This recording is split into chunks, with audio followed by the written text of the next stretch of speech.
G'day,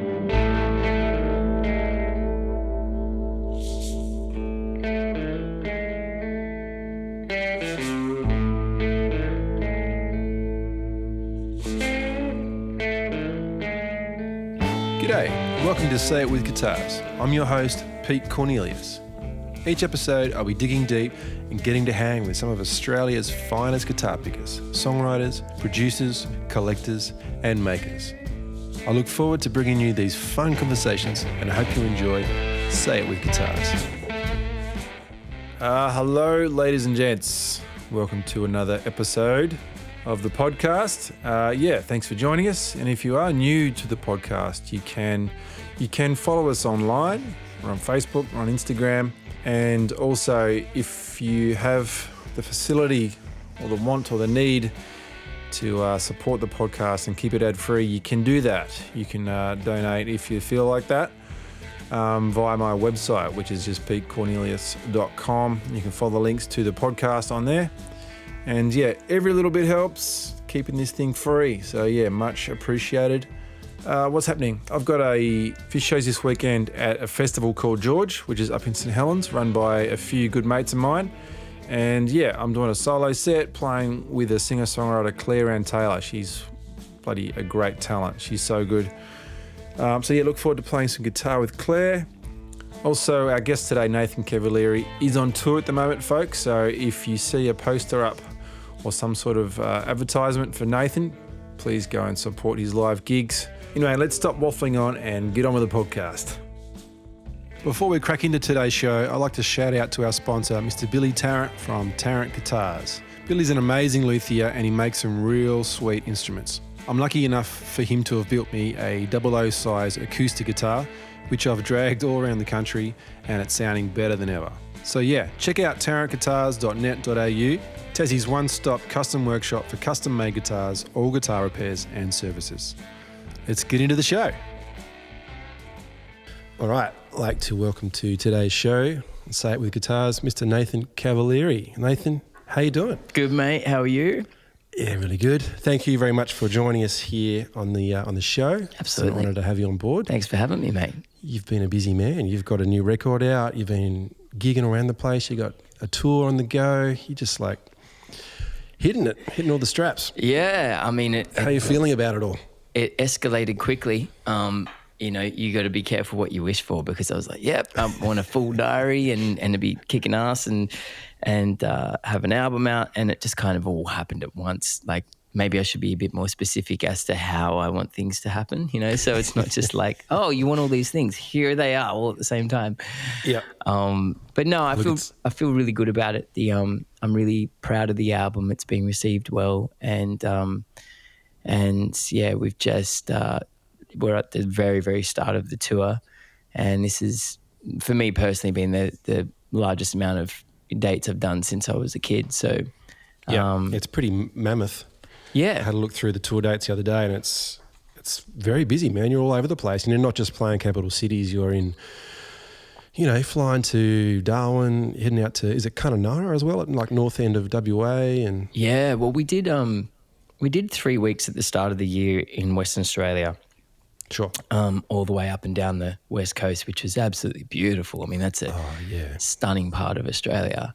And I'd never, I've done a lot of those locations, but I had never done south of Bridgetown, and I've done Bridgetown, but down Albany, Esperance. I mean, that's just beautiful. And absolutely makes it so much easier. I didn't get to, and there were so many times we were looking out to the ocean because there's a couple of us surf where I'm just like, oh, is anybody around here we can bum a surfboard off? It makes it so much easier to tour when you enjoy the locations that you're visiting.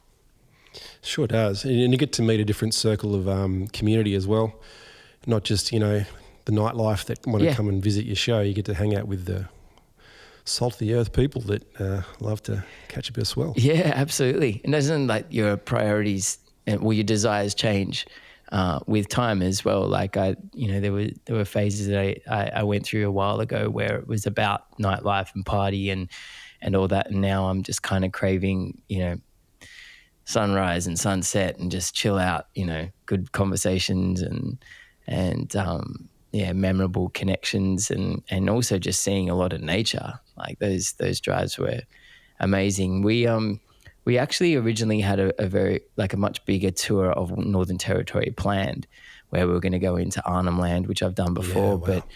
But they've actually, the government has kind of done these deals with trucking companies, and they've got kilometre caps now on all these trucking companies that they use to bring production into Arnhem Land. And now they can't bring production into Arnhem Land, which is really sad because it's just too expensive. So we were doing 3 or 4 gigs in Arnhem Land, and it would have cost us $50,000 to get to get production in there, just because of the government now putting these really strict kilometre caps on all of the trucking companies there. So wow. So is that to just stimulate local economy as opposed to bringing other industries in? I don't think they actually had. I don't even think they know what it means for, say, artists and what it's done for the music industry or the touring industry. It's it probably would have been just focused on particular sectors and everything, and financial reasons and just budgeting and stuff like that. But I don't think they'd actually thought through what the ramifications would have been for us. Just entertainment. So hopefully that comes to the surface, because it was the communities were on board, the councils.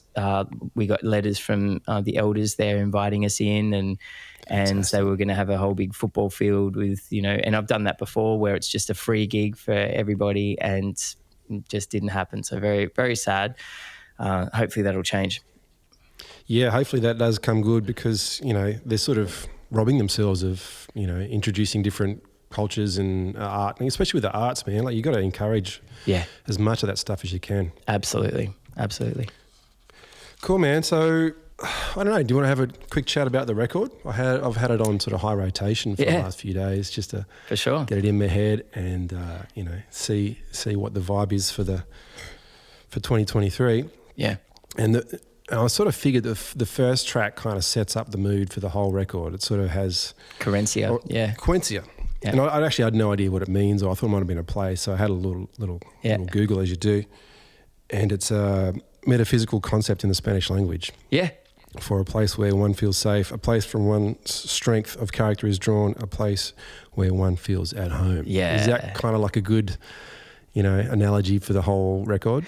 Yeah, I suppose it's definitely a space that I've been educated on, and I was really excited when I discovered that word, because it summed up a lot of what I've been working towards coming out of some of the mental health challenges I had in learning how to feel a sense of safety and security and home despite what's happening around me, rather than hinging my peace to things having to be a certain way. I mean, that was just setting myself up for a really turbulent life, because really, how much control do we have over, over things? So when I saw that word kind of summed it up, I got really, really excited.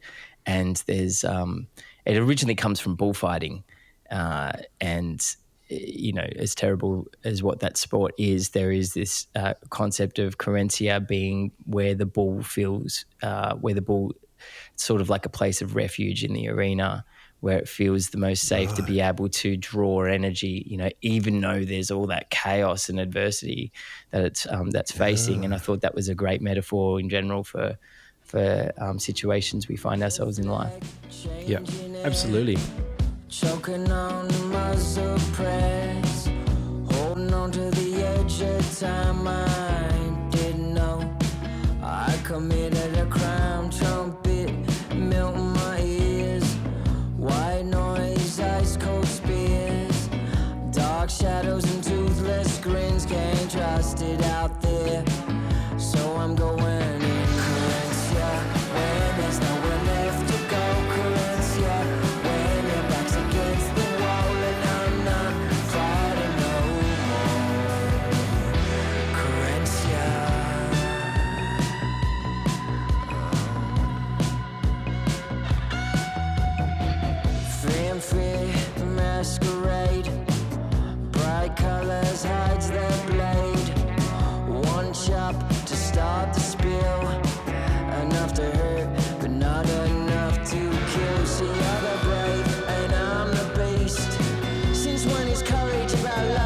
deceit.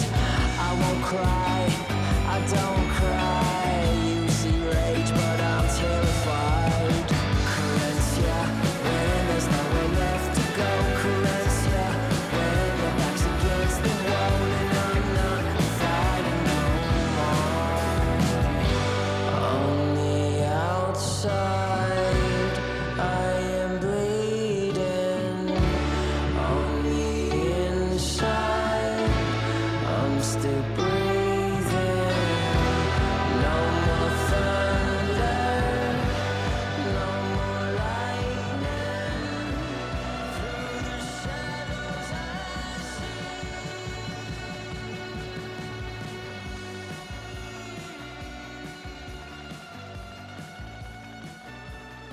And I think from that moment on, it kind of gives you an idea of the record, the pace. It kind of like moves around. There's got a lot of stereo vocal pads and synth pads, and it's very wide sounding. Like it's not like this sort of it's very cinematic or lush, or it was a nice change because like a lot of the music I find myself listening to isn't as stimulating in the stereo field. It's sort of like it is, but it's not like you're surrounded by. Oh, I'm glad you mentioned stuff. that. I worked really hard when I was mixing that album to achieve that, because I really, there's lots of different elements and things that I use to trigger feelings, and one of them is the use of space and position and definitely the stereo field. So that to go like, one in one song, I think Currency was one where I was quite mono and narrow in the verses, and then when we get to the chorus, it's we're nice and wide, and it really makes a difference. And working with, because Andrew Sheps, he's Absolutely, legend, absolute legend. And I got lucky that he wanted to help me with this, and it was probably the one. I mean, I had doubts about lots of different aspects of the production process, whether I was capable of executing them. Originally I was going to bring on a co-producer, and, the world just was very clear in how it was communicating to me. It was just going, you need to do it yourself. This is what you've been doing for, I've been doing it for 20 years, producing, lots of different types of music and even just the work that I've done as a screen composer. And I have strong ideas. I did know deep down that I'd probably spend most of the time trying to get what was in my head into somebody else's head to get it done, rather than just me doing it myself, But I needed anchors because I didn't trust that I would be able to stay anchored. And so I took on the production myself, and then we got to the mix, and I was like, I want somebody else to mix it. Same thing, kept getting blocked in lots of different ways, whether it was budget or availabilities, and same thing. All these people that I trust around me, kept saying, mix it yourself. And I'm like, no, I need somebody just to oversee it. And I had met Andrew Sheps a few years ago, and I hit him up I just said, tell me honestly, what do you think? I don't want to put something out there that is B grade. I don't want to be, a token sort of control freak artist producer that, just wants to do it all. I want the best for what, for the songs. And he's like, mate, you got to listen to people.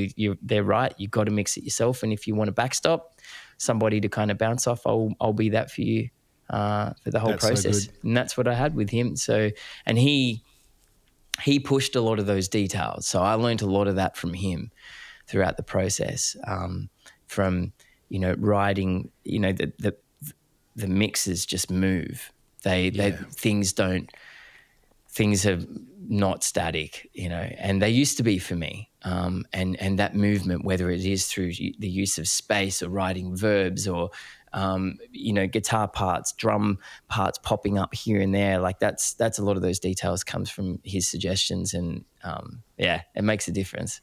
Magic. Yeah, absolutely. It's dynamic. It's like becomes another part of another instrument. At the end of the day, it's the mix is another instrument. It has to be treated with respect, and especially have someone like him on board, man. Like that's next level. It was insane. A dream. It's always been like I've watched so many of his tutorials and all that stuff on YouTube, and I had to pinch myself when we were having a Zoom meeting about one of the songs, and I kind of vagued out a little bit because I was really tired, and I looked at my screen as if I was just watching one of his tutorials, and I'm like, hang on, shit, this is live. Like, he's talking to me. This is wild.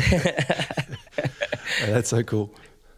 But you do need that. You need another voice, because if you've written the songs, you've produced it, you've engineered it, every step of the way, your DNA is all over it. You need a soundboard, someone you can trust, someone you can throw all of your energy at and respectfully have their opinion, sorted. It's like, oh yeah, cool. Yeah, you're right. I do need a bit of this or that, or maybe I shouldn't have 5,000 guitars in that chorus. Exactly. I mean, I think even psychologically, having that other person means that it's almost like a sense of safety and security that then allows you to be brave and take risks without getting in your head going, oh, is this too much, or it's whatever. It's like the amount of times that he said to me, I can hear where you're going, but you're restraining. Go there, man. Just do it. We can always pull it back. Yeah. And I would never have had that conversation with myself to finally get to that place where I'm like, damn, I didn't think that would work out. That's brutal. Like, I'm boosting fucking, 10 dB of 6 or 7K on these guitars, and they're brittle and they're just fucking, but in the mix, it just works. Like, Miracles was, we went backwards and forwards about 5 or 6 times. The last chorus of Miracles, it was because I was being too safe, and he just kept pushing me, going, ignore how much you're boosting. If you're boosting fucking 30 dB, whatever, like, this is about the mix in general, and don't think so much about the guitar sound, how it sounds by itself. Just think of the mix. And I'm glad, because I listened to that last chorus, and that brittleness and that it's almost offensive is what it needed. Yeah. And that probably is hard as a guitar player, because if you do isolate your tracks and go, oh, that tone's so gross, like, what was I thinking? But when you listen to it in the context of the whole piece, it's like, oh yeah, that makes sense. That adds energy and attitude, and it's probably not a move you do as a guitar player, but as a mix engineer, it's probably like, it's like a secret card up your sleeve. Totally. And it's difficult. You got to let go of that. Your attachment to a guitar tone, or how you want to sound, and that tone that you work so hard to, create or whatever, it goes out the fucking window. Like, that can be really challenging, because I know when I soloed those tracks, I was squinting my eyes. Like, I was like, ugh. Fuck, if somebody rocked up into the studio with that tone, I'd send them back out. Like, go home, mate. Go and work on that. How about your guitar tone, like your signal chain when you're recording? I'm guessing there's not like one set way of doing it. You've got probably a good selection of amps behind you, I can see. Well, I mean, like, do you use like any digital speaker emulations, or do you just like mic them up in a room? Or what's your chain? Do you have a go-to? When I created the last album, Demons, I found it a punish to be in performance mode and in engineer mode at the same time. I hated it. They're completely two different parts of the brain. By the time I've pulled a sound and moving mics around and this and that, I've lost my vibe. I want to go have lunch. Like, I'm not in the mood to perform anymore. So I recognize that as a bit of a creative block, and I went, you know what? As a screen composer for 16 plus years, I've been recording everything in the box, and it's just something that I'm comfortable doing. There's killer performances that have come from me, just nice and easy, plugging in DI with a little bit of compression on the way in, and just using. For a long time I was using Guitar Rig, but I actually switched to the Helix Native plugin, which I love, and I've been getting killer tones out of that. So I'm like, why don't I just do that for this album and then amp up later, right? Sure. But here's the thing, is that I got so deep into it that I was like, I remember amping up. And then I got about halfway through it and I'm like, why am I amping up right now? Like, what am I trying to achieve that this tone is not achieving in the mix? And I amped up and I'm like, this sounds like a B grade version of what I've got from the Helix Native plugin right now. Yeah. And that was a real confronting challenge for me because I'm a purist and I've always been super, super like it's amp, fuck all this other stuff, this digital bullshit. And so I took that on. I took that voice on in my head and then I sent it to Sheps and he's like, who cares how you pulled the sound, man? That sounds fucking killer. Just leave it. And so that was I kept coming back to that. So there are songs on there where I've used amps because I'm like, I can't get it out of the Helix Native. And then there are other songs where, it's been all Helix Native and some songs that there's a mix, but I won't tell you which songs are what, but it is very surprising the amount of Helix Native I've used on this whole album. Yeah, and that's the workflow issue as well. Like you said, creative brain versus engineering brain, like the two aren't best of buddies. They don't hang out that often. And so if you can put down exactly what you're hearing without any distractions or other filters, bang, that's totally you're winning, right? Absolutely. I mean, as far as like specific, so I'll just DI straight through one of my UAs and then through sometimes an 1176 if I wanted to. If I felt like I needed some stuff at my feet, like my pedal board, I have like a 70s Crybaby Wah that I love. I've got like an Empress pedal, compressor pedal that I really love as well. I think it's called an Empress, I've got like that Strymon, I think it's called a Strymon Deco, which is like the tape saturation delay thing. That's pretty cool if I want to. I mean, even just to add a little bit of saturation if I want it predominantly clean, but I just want that little bit of, edge or whatever, I'll use that saturation. And but I tried that in stereo. Sorry to interrupt, but have you tried the Deco in stereo? Oh yeah, I that's what I use live. Cool. So I've got 2 amps and then I play it in stereo, and that's as soon as if I want that mad wide Raikuda thing going on, I just hit that thing and it just goes nice and wide, and it's got that slight chorus and the tape delay. It's rad. Yeah, and but most of the time I'll stay as clean as I can because I want that flexibility, create it in the box. And, as far as like how I'm pulling the sound in there, I actually experimented with, and I sort of stumbled upon it, was generally I'd kind of send, if I wanted like a verby guitar, I would create the core sound and then send it out to a verb, and that's it. But I'm like, the verb wasn't hugging the guitar like I wanted it to, like almost like Alabama Shake style. Yeah. And I just stumbled upon putting I think it was like a Devil Lock or just some sort of like really smacky compressor on top of the guitar tone, the guitar signal with the verb. So it was also compressing the verb at the same time, and it got this mad sucky sort of sound, and the verb just hugged around it, but then I could hear that dry amp sound at the same time. And I'm like, oh, is that how they pull that sound?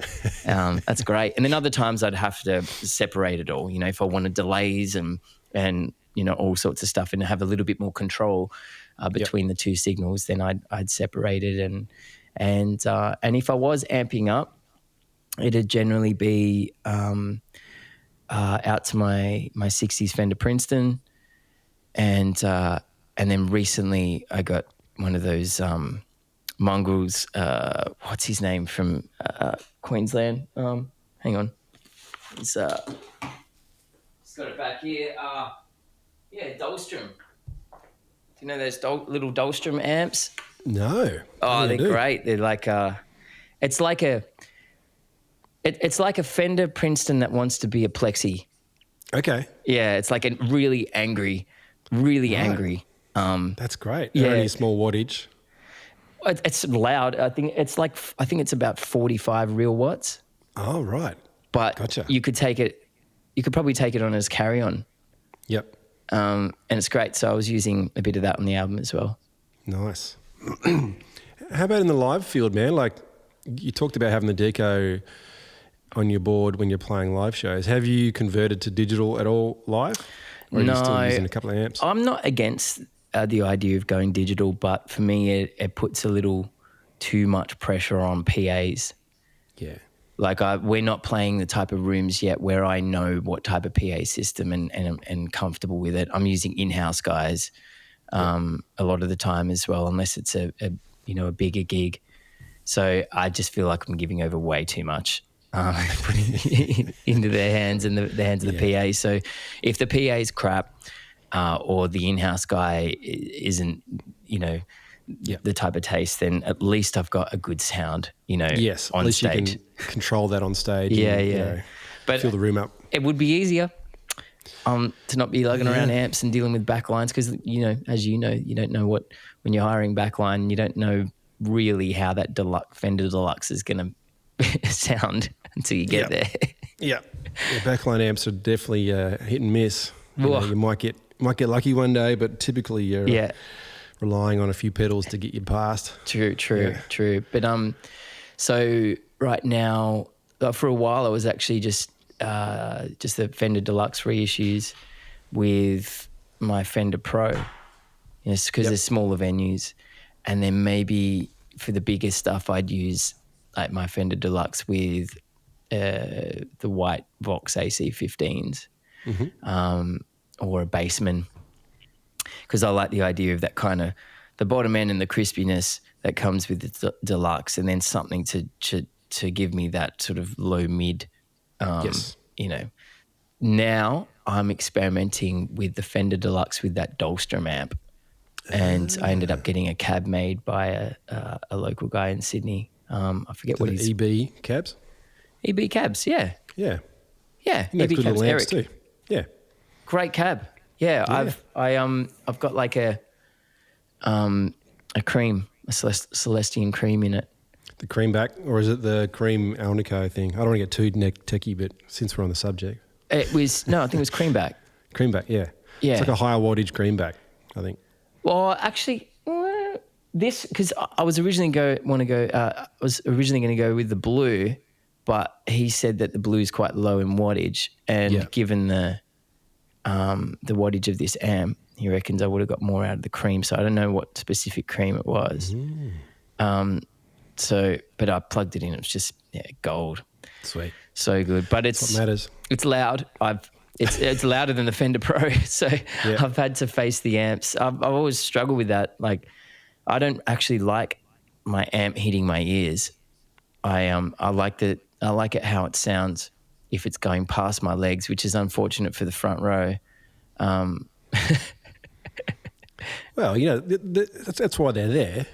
They're there to hear your guitar. That's how I justify it. But man, I was at Katoomba the other day, and I got the shits because at soundcheck I've got the sound guy that's going, "Can you point it this way?" And then I've got my trumpet player who's generally pretty flexible, going, "Dude, they're at my head now. Can you point it the other way?" And then the guitarist on the other side's going, "Oh, you're too." I'm like, for fuck's sake, like, you want to just point it to the back of the room and, and I just want to plug in. Yeah. You're also forgetting why people are there. I think the thing that I struggle with the most with in-house guys, and this is not to put in-house guys down, is just everyone's got a different taste. And I don't know, I like my mixes to be quite aggressive. Like it shouldn't feel, people shouldn't be able to talk, have a conversation with the person next to them while I'm playing. Yeah. Like I don't want it to be unpleasantly loud, but I want it to be the only thing that people can hear. Yeah. And particularly when we get to ballads, like really slow, moody stuff, it shouldn't feel like it has died.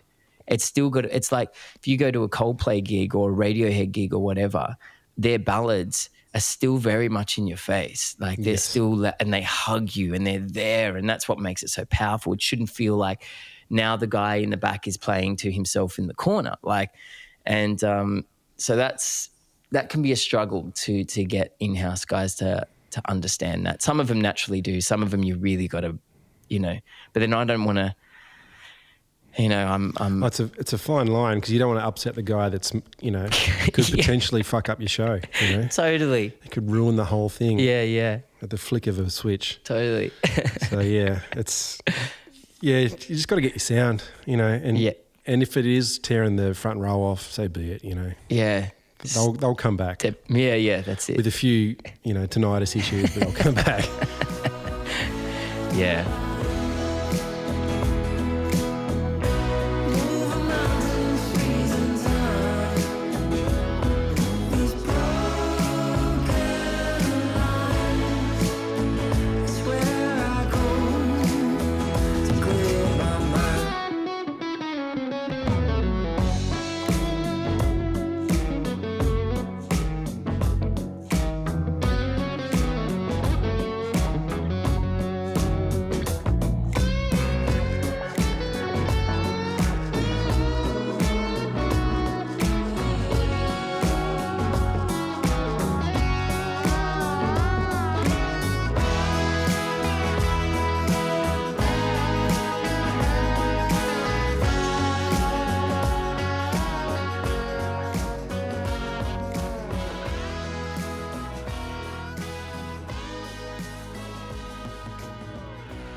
Hey, I wanted to, when you spoke about your old vintage wah, your Crybaby, there's a couple of cool tones on your record, and it's that kind of half-cocked kind of wah tones. Oh, yeah.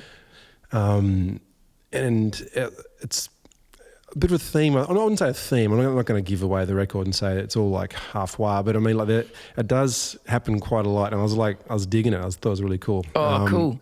And I guess that kind of just reminded me of Knopfler and sort of approach he'd take. And then track 2 comes in, Broken Lines, and you do this like Calling Elvis kind of like licks. And I was like, yes. Oh, you spotted it right. Well spotted, mate. It's and of all songs as well. That's exactly, exactly the vibe. But the first time I heard that sort of toned down, I didn't actually achieve that with the wah. Just did the sort of back humbucker with the tone pulled down a little bit. Yeah. First time, would have been Knopfler. That's an obvious one. But also the second time I heard that was actually not as a feature guitar. It was a rhythm guitar part in a Freddie King song called Boogeyman. Yeah. And if you listen to Boogeyman, you've got the main guitar part and the piano, but you've got in the background, left and right, you've got these really swampy, toned down, almost a bit dissonant guitars that are just down and they're playing down the bottom, down low. They give it that extra bit of low. I only know how to feel it. I don't know how to explain it. And I just, ever since then, I fell in love with that tone and using that as either as a feature or just a texture in the background. I use it a bit like that in Comfort Zones as well, where there's this kind of half-cocked envelope filter thing going on. Yep. I love it. It's a sleaze. Yeah, it's a great tone. And I think that happened like with Hound Dog Taylor a bit as well. Like because they didn't have a bass player, the second guitar player would kind of like turn the tone all the way off almost and just sort of chug away down on the E's and A strings. And then your brain thinks it's a bass playing some swampy kind of like guitar-y stuff. It's so good. I'm actually, because I've got a new guitar player at the moment because my guy Kenny couldn't do this tour, and James Van Cooper. I don't know if you know him. Yeah. And I've seen him at Tamworth before, I think. Yeah. And we're working on that tone at the moment because it's, when you're doing that tone down thing, you got to treat it or adjust the amp or something at your feet so that it doesn't just feel like it's lacking something. Yeah.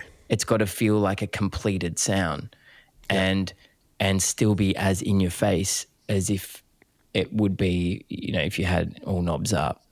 Yep. and sometimes for me that comes from, you know, the right amount of gain. Sometimes it's too much gain. The other is just maybe just a bit of light compression to just keep it in your face.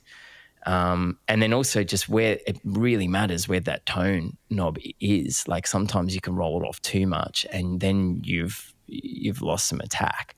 So it's just getting that sweet spot. Yeah. Yeah. Yeah. Totally. But it's a fun thing to muck around with. Like every guitar has a tone knob, and I think we underutilize that little baby. Totally. You know? I don't know about you, but I often with tellies kind of I'm playing around with that tone knob quite a lot, particularly with the back pickup. Yep. Yeah, but sometimes, you know, it has to be all the way open, and you have to like get some Roy Buchanan sort of I was going to say out that. there and take some people's heads off, and then you go back to your neck and you wind it down. And that guy. I mean, that's the first time I ever heard a slow blues that really moved me was Roy Buchanan. Yes. Yeah. What an unorthodox player.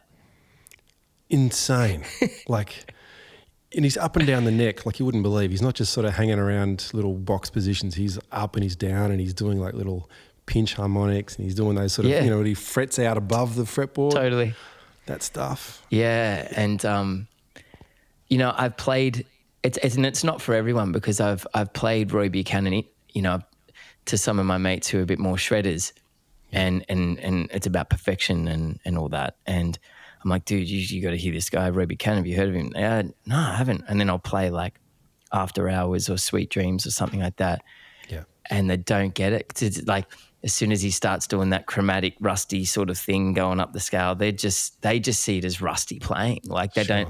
It's a feeling. It's a completely different space of playing and even just listening. It's the technical part of me wants to go, oh, that's not right. And then the part of me that feels music just goes, oh, that's so good. Yeah, yeah, I agree. And that's what I think gives it personality, because a lot of I wouldn't say young players, a lot of players in general obviously strive for perfection, because perfection's what they want. It's what makes you practice, right? You want to get better. You want to get things smooth. Yeah. But then you hear a guy like that who's just like balls out going, I can play an approximation of all these sounds in my head and I'm going to play it. Yeah, totally. I feel like in some situations, although not a reflection of his full abilities, was Tom Morello in a different sort of way. Like actually it wasn't until I heard him play outside of context like of Rage Against the Machine that I was like, you can also do that other thing. Yeah. What was his side project or his solo record? Was that Angel Man, something like that? I can't remember. Yeah. I can't remember. No doubt the podcast listeners will let us know. They can.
So let's talk a little bit about the social side of Nathan Cavaleri. You've got it sorted, man. You've got these little snippets of video and photos, and you're sort of constantly keeping us entertained or informed with what you're up to, and it seems really natural and genuine.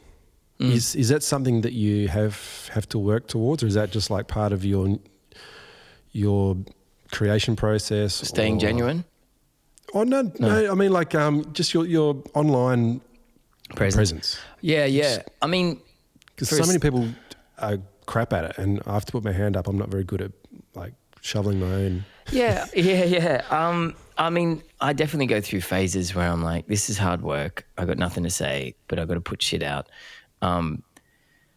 Before I started social media, or being at least really active on it, I got clear with myself on what I wanted to communicate. It's like, it's a conversation.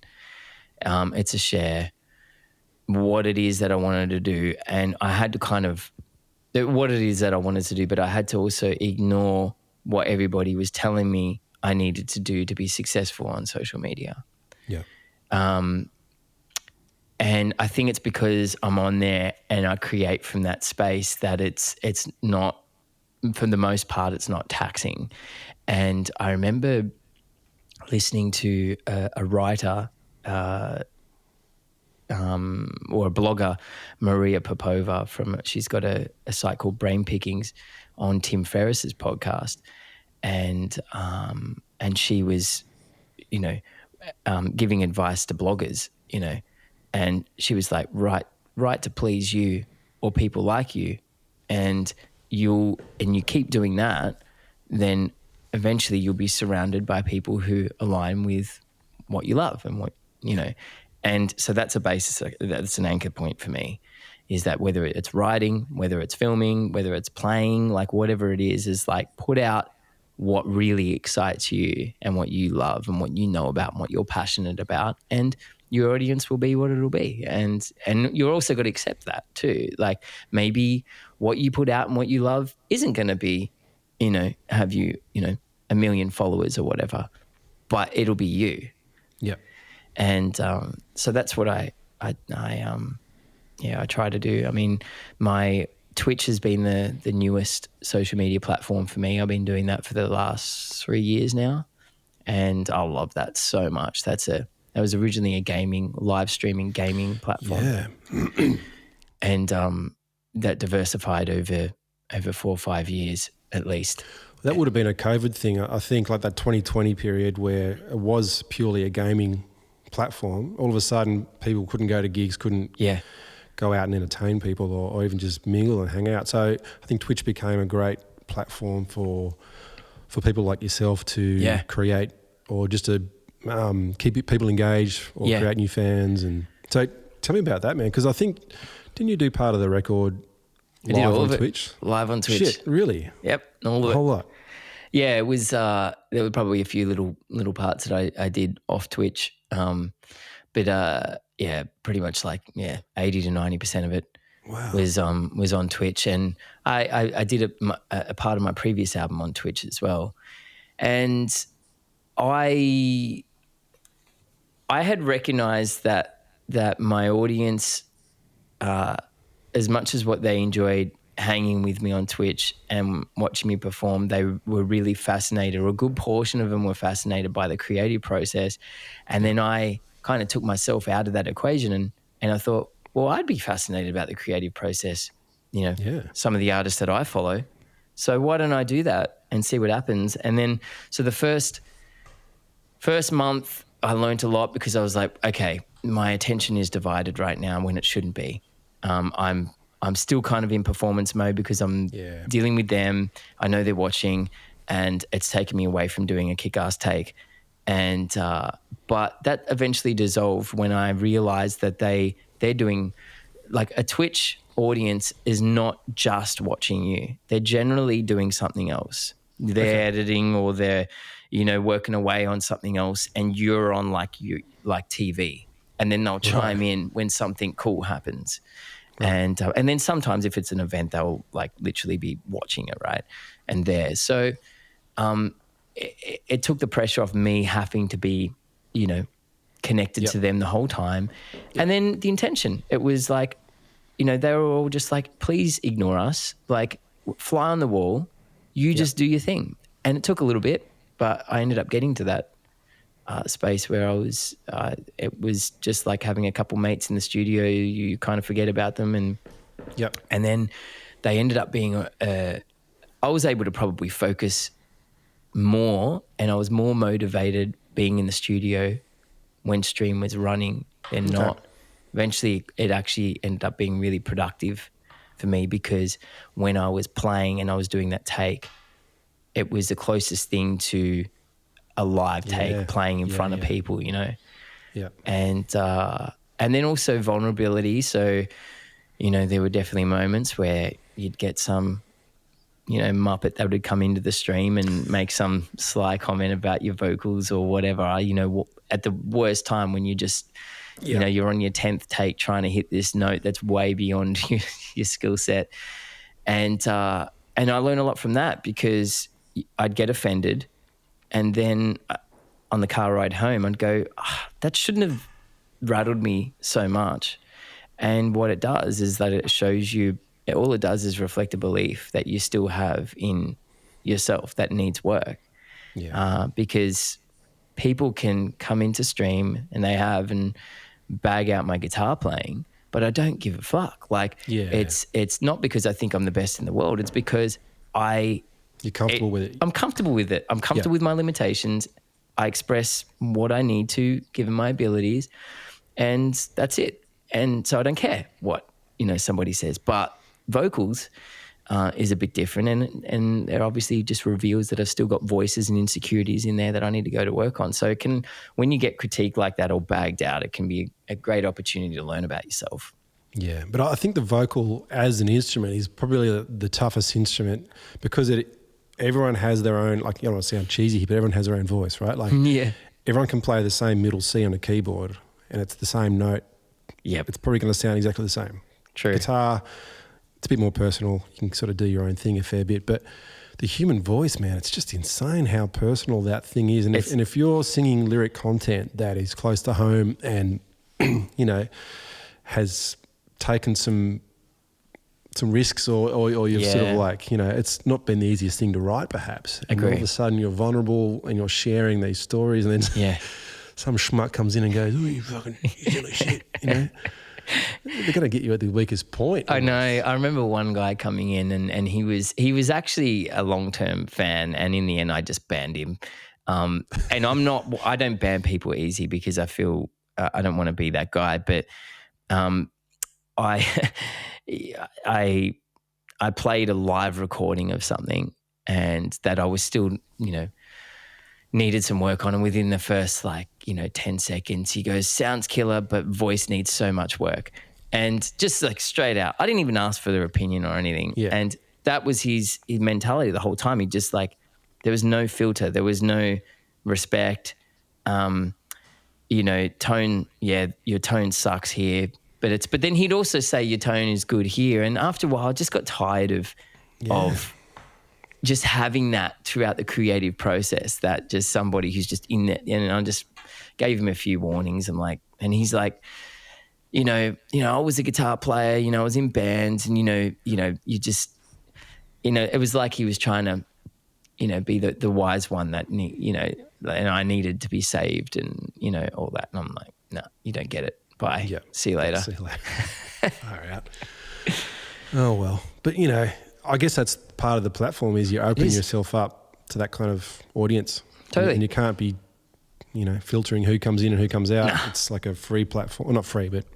Yeah. Oh, speaking of that, are the people who sign into your Twitch, or are they Patreons of sorts? Is there like an entry point, or how? No, how did you can be. You can. That? No, you just you go to my Twitch site and you can watch it for nothing. You do have the ability to make subscriber only viewed streams, which I don't do. I kind of work under the philosophy of just do what you do, and your most loyal and passionate supporters, if you give them ways to support you, will. And that's what Twitch's model does really well. I don't think, other than Patreon, there's no other social media platform that does this, where they've actually given the audience opportunities to support what you do through financially subscribing. So there's, tier 1, tier 2, tier 3, and they also have the ability to gift subscriptions as well. Cool. So most people don't actually pay for it, but a small amount of people do, and there are times where they really, really get behind the channel and support it through gifts and sharing and all that. So it works out. Yep.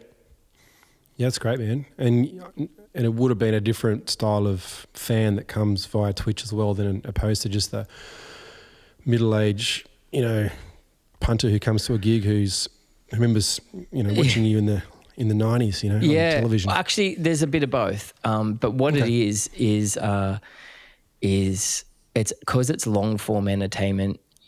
People are only there because they really want to be there. They're not just watching 5 seconds of your clip and hitting the like button. Yeah. Nobody's going to waste their time on Twitch if they're not really into you. Yeah. So I feel like that out of all the social media platforms, that is my strongest connection with my most loyal parts of my audience. So yep, gotcha. Yeah, cool, man. So, my podcast. Oh yeah, okay. Yeah, it's similar because it's like nobody's going to be listening to this if they're not really into it and into what you do. Yeah, well, they've committed, half an hour or an hour of their time to me waffling on about guitars and things. Yeah. Actually, it's been fun, man. It's been a great project, and I've had some great conversations. And it's not just about, what gauge strings you're using. It's 11s. It's totally thanks. That was my next question. It's just getting below the surface and sort of hearing stories that aren't heard. Yeah. Typically, because obviously when you promo new tours and albums and stuff, you have the same sort of, shallow chats with people. Yep. I'm not saying that every conversation you have promoting a record is shallow, but I mean, like, it's a bit of a predictable content. It's like, so it's nice to actually break down that a bit and that's what I love about podcasts. Try and talk to the artist about. Yeah, 100%. It's really hard to have those other types of conversations in a short form, short form. So that's what I love about podcasts for sure. Might have one more question about before we go, because I know you've got a bit of a time restraint. And it's a bit of a constant question I ask on the poddy. Mm-hmm. Can you name one investment, be it financial, mental, physical, or spiritual, that has shaped or helped develop you as an artist? Oh, I can't really say it was my investment. It was more my parents' investment, which was they financially invested in me touring, supporting Jimmy and Diesel. Yeah, like nobody paid for that. They just went, you can have it. Like they said to my parents, we want to give Nathan the support for Jimmy and Diesel at their, arguably one of their biggest times. Yeah. But the label are not going to pay for anything. You guys have to do it. 5-week tour. Yeah. Around the country. My dad was a bricklayer. Yeah. And they invested in that. And that shaped everything. That not only gave me incredible exposure, but it showed me what I wanted to do, because after my set, I would watch Jimmy and Diesel do their thing and go, that's what I want to do with my life. My version of it, that's what I want to do. It was like electricity. It was like nothing else. And then it also took me from being a guitar player who played songs to somebody who knew how to entertain and connect with the crowd. It was like such a big difference. And I've seen footage of me playing on a stage before that tour where it's just me and the guitar playing the song. And then I've watched footage of me by the end of the Jimmy and Diesel tour, and I'm leaning into the crowd, and I'm still as connected to my guitar, if not even more, but you're radiating into the crowd, like there's that connection, and then there's the back and forth between the energy and the artist, and that's what I got out of that tour. That's great, and man. It stayed with me. And that's the sort of stuff, though, you just can't learn without experience. You have to actually get out there and see it, and you have to do it. Yep. You can't just have it. like, you can't step on stage and bang, you've got this radiant energy and you're into the crowd. That stuff takes time. And especially as a young person, I was like shy and I hated the microphone, and same. I didn't want anything to do with the microphone or even talking to people. I was just like, my guitar does the talking. I was like, well, no, you need to break through that. Yeah. And, if you got to watch Jimmy and Diesel night after night, and then the B.B. King tour, for instance, like, man, that guy was a performer. Like, that's one thing I noticed about American blues artists. It's from the first get-go, they're on. Oh, I can't remember. I don't think I actually had seen blues in Australia until after I went to America. And also, like, blues in the 90s is very different to what it is now. I feel like blues artists now are a lot more worldly, and blues artists back in the 80s and 90s were very different. Not good or bad, just different. Just different. And generally probably more laid back, kind of almost sat into that jazz blues thing. But when you go over there to America, they are as fiery as heavy rock dudes, like it's not like they're running around the stage headbanging or anything, but the energy that they put out is just insane. Like and the first time I ever saw blues on a big stage, because I'd seen that and felt that intensity in blues clubs and on small festival stages. Like the first blues artist I ever played with, when I first ever went to San Francisco, was Albert Collins. Albert Collins had me up on stage at San Francisco Blues Festival. Right. That was the first blues band I ever played with, because the bands that I had beforehand were rock guys who played blues. Yeah. But I got up on stage with Albert Collins and, Chicago blues, and that, the drums and the bass and that shuffle, that, Chicago shuffle and everything. Absolutely. I was like, that's that feeling. And, but the power was incredible. And then going on tour with B.B. King was the first time I saw blues on a big stage to 10, 20,000 people. And I didn't think that it would translate, but it does. Like, and it is a different type of show though, because he was also a showman. He didn't just get up and play. Oh, dead set. Yeah. So but yeah, I learnt a lot from that. And he was a businessman. He was a smart dude. BB was like always cooking up I wouldn't say a scheme, but he had it sorted. He was top level. Smart dude. Absolutely. Yeah. White walls, beige floors, 4x3 TV. All hide, but all blinds, nothing here to see. Plants and pullovers, picking the leftovers, never gonna spark a light. Ooh, 'cause you're bait, well I'm fried. No more eggshells tonight. Give up now, give up control. Take your body out of this mold. Burn these warm blankets and comfort zones.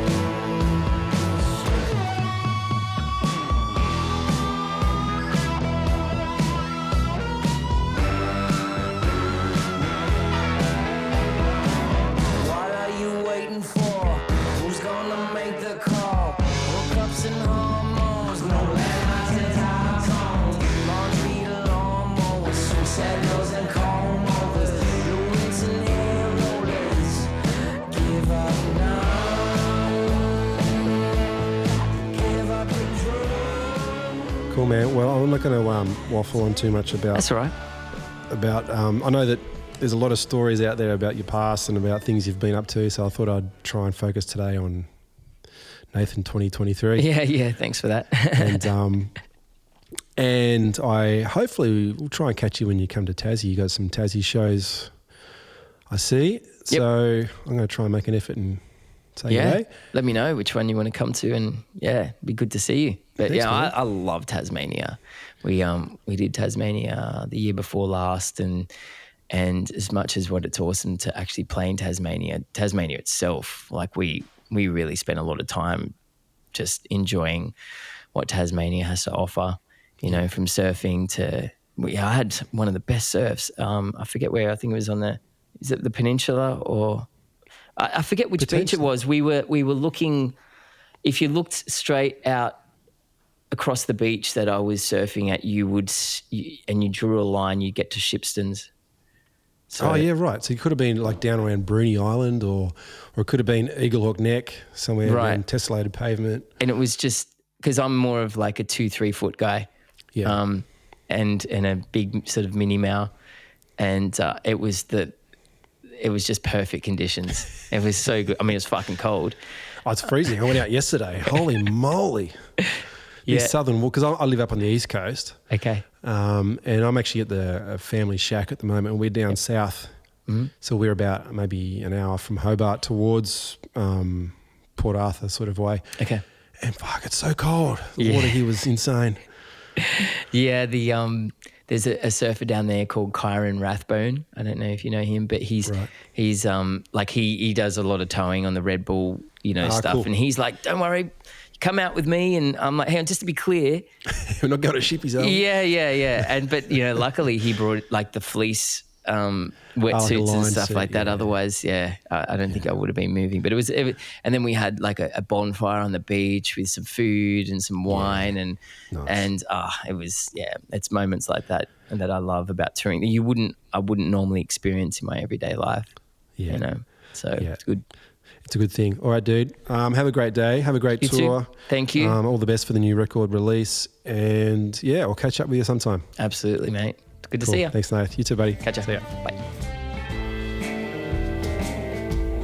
Thanks for listening, folks, to another episode of Say It With Guitars. If you enjoyed today's episode, please subscribe to the podcast, share it around to your mates, leave a good review, and hopefully we'll see you next time.